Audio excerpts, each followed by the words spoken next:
नमस्कार फ्रेंड्स, विजय GS academy पर आप लोगों का बहुत बहुत स्वागत है।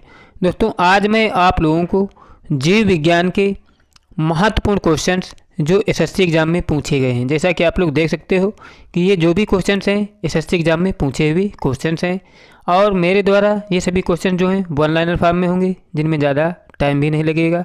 आप लोगों से रिक्वेस्ट है कि यदि आपके पेपर में साइंस का पोर्शन है तो आप लोग ये क्वेश्चंस ज़रूर देखिए। तो देरी ना करते हुए शुरू करते हैं क्वेश्चंस। मेरा पहला क्वेश्चन दिया है कि रक्त का थक्का बनाने में इनमें से कौन सा अवयव मदद करता है। कौन मदद करता है दोस्तों? विटामिन के। अगला क्वेश्चन है कि गाय के दूध का रंग किसकी मौजूदगी के कारण पीला होता है। किसके कारण होता है दोस्तों? कैरोटीन के कारण होता है। अगला क्वेश्चन है कि मानव शरीर में संक्रमण को रोकने में मदद करने वाला विटामिन है। कौन सा है दोस्तों? विटामिन ए है, जो मानव शरीर में संक्रमण को रोकने में मदद करता है। इसके बाद अगला क्वेश्चन है कि किसकी उपस्थिति के कारण किसी पादप कोशिका और पशु कोशिका में अंतर पाया जाता है। किसके कारण पाया जाता है दोस्तों? कोशिका भित्ति के कारण पादप कोशिका और पशु कोशिका में अंतर पाया जाता है।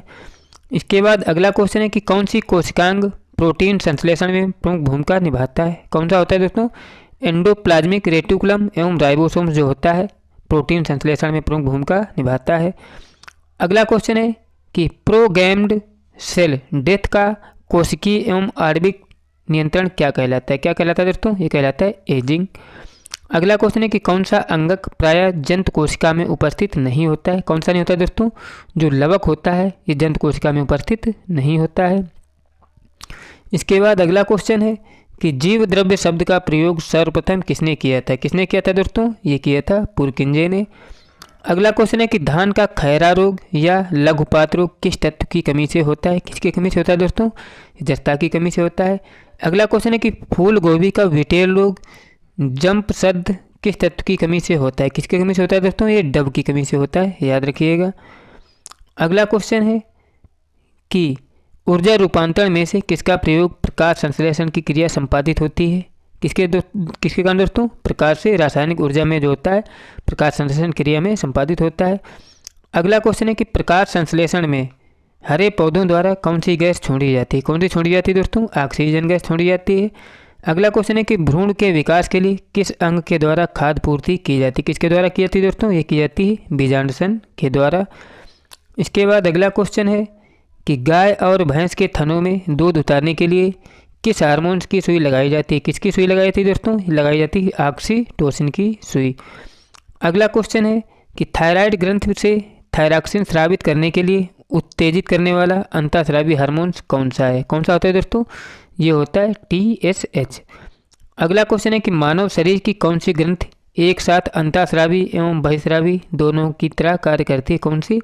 जो अग्न्याशय जो होता है अंतःस्रावी एवं बहिस्रावी दोनों की तरह कार्य करता है। अगला क्वेश्चन है कि किस अम्ल के मांसपेशियों में जमा होने के कारण मनुष्य को थकान महसूस होती है। किसके कारण दोस्तों होता है? ये होता है लैक्टिक अम्ल के कारण। अगला क्वेश्चन है कि मनुष्य की आंसू में कौन सा एंजाइम होता है जिससे जीवाणु मर जाते हैं। किससे क्या होता है दोस्तों? लाइसोजाइम होता है, जिसके कारण क्या होते हैं? जीवाणु मर जाते हैं। अगला क्वेश्चन है कि किस प्रक्रिया द्वारा श्वसन के दौरान गैसें रुधिर में प्रवेश करती हैं और फिर उसे छोड़ती हैं। किस प्रक्रिया द्वारा होता है ऐसा दोस्तों? परासरण के द्वारा ऐसा होता है। अगला क्वेश्चन है कि आँख के रेटिना की परंपरागत कैमरा के किस भाग में तुलना की जाती है। किससे इसकी तुलना की जाती है दोस्तों? फिल्म से। अगला क्वेश्चन है कि अधिक कठोर शारीरिक कार्य के पश्चात मांसपेशियों में थकान होने का कारण होता है। क्या होता है दोस्तों? ग्लूकोज का अपचय होने के कारण थकान का अनुभव होता है। अगला क्वेश्चन है कि मानव शरीर में रक्त का थक्का किस विटामिन से बनता है। किसकी कमी से बनता है दोस्तों? ये बनता है विटामिन के की कमी से। अगला क्वेश्चन है कि हृदय की धड़कन को नियंत्रित करने के लिए कौन सा खनिज आवश्यक है। कौन सा आवश्यक होता है दोस्तों? पोटेशियम आवश्यक होता है हृदय की धड़कन को नियंत्रित करने वाला खनिज।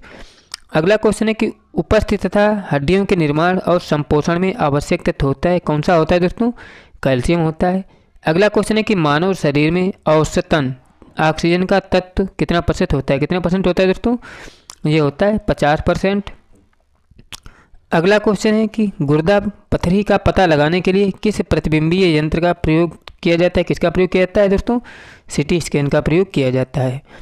अगला क्वेश्चन है कि छिली हुई सब्जियों को धोने से पहले कौन सा विटामिन निकल जाता है। कौन सा निकल जाता है दोस्तों? धोने से कौन सा विटामिन सी निकल जाता है।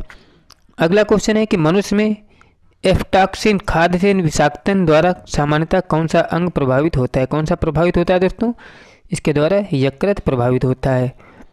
अगला क्वेश्चन है कि परजीनी फसल जंतमाद मतलब वतचद स्वर्ण चावल किस वांछनीय लक्षण के लिए तैयार किया जाता है। किस लिए तैयार किया जाता है दोस्तों, विटामिन ए के लिए तैयार किया जाता है।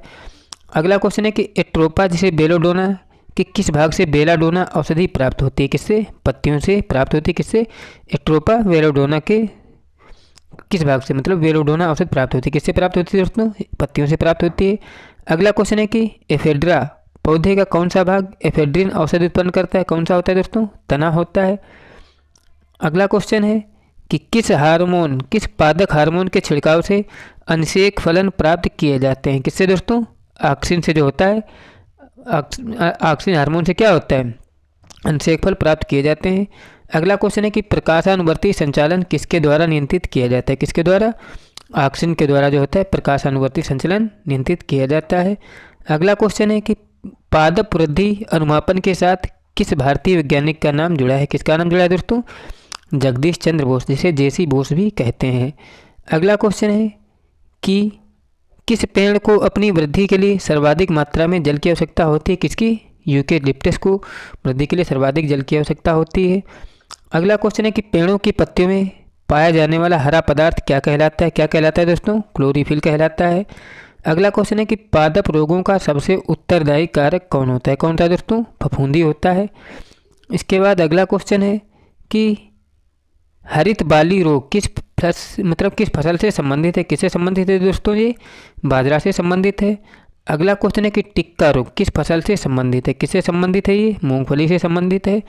अगला क्वेश्चन है कि धान का प्रसिद्ध खैरा रोग किसके कारण होता है। किसके कारण होता है दोस्तों, ये जस्ता की कमी के कारण होता है। अगला क्वेश्चन है चाय में लाल रस्ट रोग किसके कारण होता है। किसके कारण होता है दोस्तों, ये हरे शैवाल के कारण होता है। अगला क्वेश्चन है कि फसलों पर आक्रमण करने की कीट को प्रायः कौन सी अवस्था अधिक हानि पहुंचाती है। कौन सी पहुंचाती है दोस्तों, जो कैटरपिलर होता है ये प्रायः फसल पर क्या होता है, अधिक हानि पहुंचाता है। अगला क्वेश्चन है कि कौन सा जीवित ऊतक उच्च वर्गीय पौधों में जैव पोषक वाहक का कार्य करता है। कौन सा, जो फ्लोएम होता है दोस्तों, ये उच्च वर्गीय पौधों में जैव पोषक वाहक का कार्य करता है। इसके बाद अगला क्वेश्चन दिया है कि पादपों में जल एवं खनिजों का संचालन किसके द्वारा होता है। किसके द्वारा होता है, जाइलम के द्वारा होता है। अगला क्वेश्चन है कि एक वृक्ष की आयु का पता किसके द्वारा लगाया जा सकता है। किसके द्वारा, वार्षिक वलयों की गिनती करके वृक्ष की आयु का पता लगाया जाता है। अगला क्वेश्चन है कि संवहनीय पौधों में पानी ऊपर किससे जाता है। किससे जाता है दोस्तों, ये जाता है जाइलम टिश्यू से। अगला क्वेश्चन है कि जीन शब्द का प्रतिपादन किसने किया था। किसने किया था दोस्तों, इनका प्रयोग जॉनसन ने किया था। अगला क्वेश्चन है कि बारबैरा मैक्लिंटोक किस पौधे पर कार्य के लिए प्रसिद्ध है। किस पर, मक्का पर कार्य करने के लिए प्रसिद्ध है। अगला क्वेश्चन है कि सन 1959 में डीएनए रूप में कच्छ को संश्लेषित करने हेतु नोबेल पुरस्कार किसको मिला था। किसको मिला था दोस्तों, ये मिला था कॉर्नबर्ग को।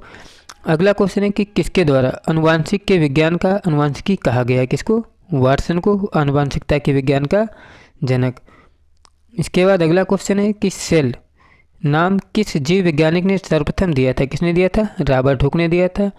अगला क्वेश्चन है कि कौन सी रचना जंतु कोशिका को वनस्पति कोशिका से विभेदित करती है। कौन सा, जो सेंट्रियोल होता है दोस्तों, ये जंतु कोशिका को वनस्पति कोशिका से विभेदित करता है। अगला क्वेश्चन है कि कोशिका में राइबोसोम्स की अनुपस्थिति में निम्न में से कौन सा कार्य संपादित नहीं होगा। कौन सा, जो प्रोटीन संश्लेषण होगा दोस्तों, ये कोशिका में राइबोसोम की अनुपस्थिति में निम्न कार्य को संपादित नहीं करेगा।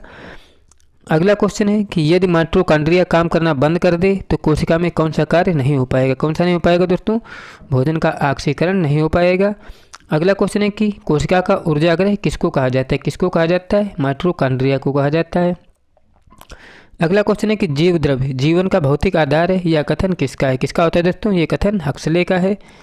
इसके बाद अगला क्वेश्चन दिया है कि डीएनए द्विहेलिक्स प्रारूप को पहली बार किसने प्रस्तावित किया था। किसने, वाटसन एवं क्रिक ने प्रस्तावित किया था। अगला क्वेश्चन है कि न्यूक्लियस की खोज सर्वप्रथम किसने की थी। किसने की थी दोस्तों, ब्राउन ने की थी। अगला क्वेश्चन है कि एक बॉटनी शब्द की उत्पत्ति किस भाषा के शब्द से हुई है। किससे हुई दोस्तों, बॉटनी शब्द की उत्पत्ति एक ग्रीक शब्द से हुई है। अगला क्वेश्चन है कि चिकित्सा शास्त्र के विद्यार्थियों को किसकी शपथ दिलाई जाती है? किसकी? हिप्पोक्रेटस की शपथ दिलाई जाती है चिकित्सा शास्त्र के विद्यार्थियों को। अगला क्वेश्चन है कि पर्यावरण का अध्ययन जीव विज्ञान की किस शाखा के अंतर्गत किया जाता है? किसके अंतर्गत? पारिस्थितिकी के अंतर्गत किया जाता है। अगला क्वेश्चन है कि नाइट्रोजन स्थिरीकरण में हीमोग्लोबिन का क्या कार्य होता है? क्या होता है दोस्तों? ऑक्सीजन का अवशोषण होता है। अगला क्वेश्चन है कि मृदा में धान की पैदावार बढ़ाने तथा मृतजीवी जीवाणु कौन सा होता है? कौन सा होता है दोस्तों? ये होता है एनाबीना। अगला क्वेश्चन है कि जंतुओं में होने वाली फूट एंड माउथ रोग किसके कारण उत्पन्न होती है? किसके कारण होता है दोस्तों? विषाणु के कारण उत्पन्न होती है। अगला क्वेश्चन है कि हाइड्रा की स्रावी कोशिकाओं में कौन सा सहजीवी शैवाल मिलता है? कौन सा मिलता है दोस्तों? यूक्लोरेला मिलता है। अगला क्वेश्चन है कि डबल रोटी के निर्माण में किस कवक का प्रयोग किया जाता है? किसका प्रयोग किया जाता है दोस्तों? सैक्रोमाइसिस का प्रयोग किया जाता है। अगला क्वेश्चन है कि पेड़ों की छालों पर उगने वाले लाइकेन को कहते हैं? क्या कहते हैं दोस्तों? इसको कहते हैं कार्टिकोल्स। और अगला क्वेश्चन दिया है दोस्तों कि खाली चट्टानों पर उगने वाले लाइकेन्स को कहते हैं? क्या कहते हैं दोस्तों? सेक्सिकोल्स कहते हैं। अगला क्वेश्चन है कि जापान में लोग किस लाइकेन को सब्जी के रूप में खाते हैं? किसको? एंडोकार्पन को जो है जापान में सब्जी के रूप में खाते हैं। अगला क्वेश्चन है कि वनस्पति जगत में किसको जल स्थिरचर उभयचर रुद्ध कहते हैं? किसको कहते हैं दोस्तों? ब्रायोफाइटा को कहते हैं। और लास्ट क्वेश्चन दिया है कि किस वर्ग के पौधे में बीज बनते हैं परंतु बीज नग्न रूप में पौधे पर लगे रहते हैं? किसमें? जिम्नोस्पर्म में। फ्रेंड्स, मेरे द्वारा कराए गए क्वेश्चंस यदि आपको अच्छे लगे हों तो प्लीज़ चैनल को सब्सक्राइब कर लें। वीडियो अच्छा लगे तो लाइक भी करें। मिलते हैं नेक्स्ट वीडियो में। जय हिंद, जय भारत।